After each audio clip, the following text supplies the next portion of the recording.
Once upon a stupid time, I liked fairy tales. Ah, yeah, what's not to like? The poor kid from nowhere wins the jackpot, while the tilt-nosed snobs get turned into gargoyles. Or worse. But you know what? All those stories stop right there. They never mention what comes later. How your gang changes, how your best friend doesn't end up as your one true love, and they never tell you how your heart's desire might be a dangerous thing. Or in my case, just so damn boring.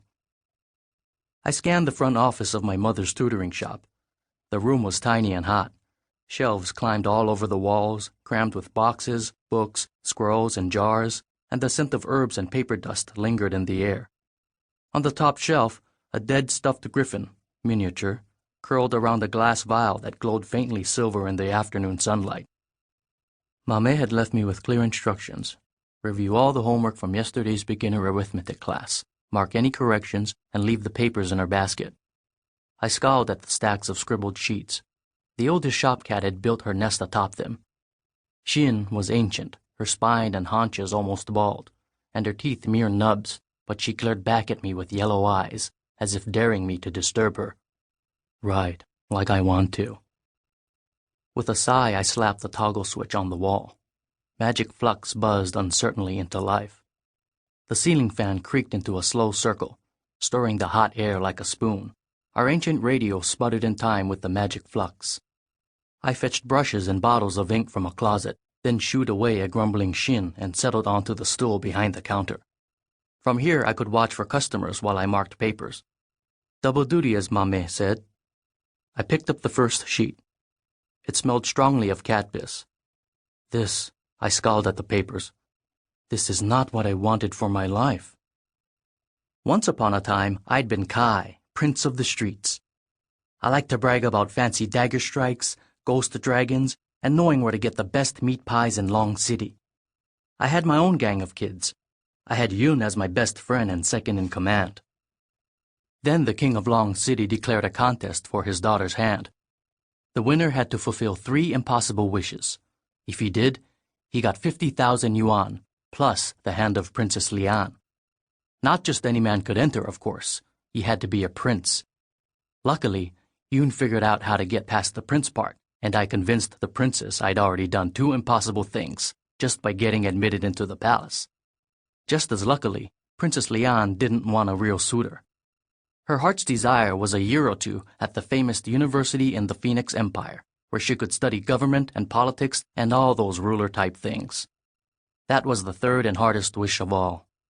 In the end, we, my gang and me, got our money and Lian got her heart's desire. And she called us her truest friends. All that seemed like a different story with different people. I pinched the bridge of my nose and squinted at the homework sheet.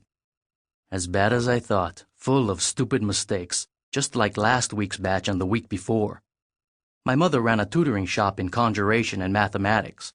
Her best students got private sessions, but a couple dozen more attended classes where she drilled them in spells and numbers. Basic stuff. Now that I was her apprentice, another so-called reward from that contest, she gave me all the scut work. Thinking of all the other same old mistakes I would find, I spat on the floor, which crackled with a special cleaning spell. If only I had stashed the king's reward in secret. But I hadn't, and I had believed Yun's wonderful description of our lives together as apprentices. We would learn magic. We would save our reward for later. And maybe, just maybe, we'd be more than friends. Okay, she didn't exactly say that, but I remembered the grin on her face as she dared me to follow her into this splendiferous new life. Except now Yun no longer had any time for anyone, and today I was stuck inside this shop. I slid my talk phone from my pocket. If I could buzz up Jing Mei or Gan, or even that toad Dan Zhu, we could make a run through the pots and kettles bazaar, stir up a little trouble. Same old, same old. After that, we could talk about the new old days.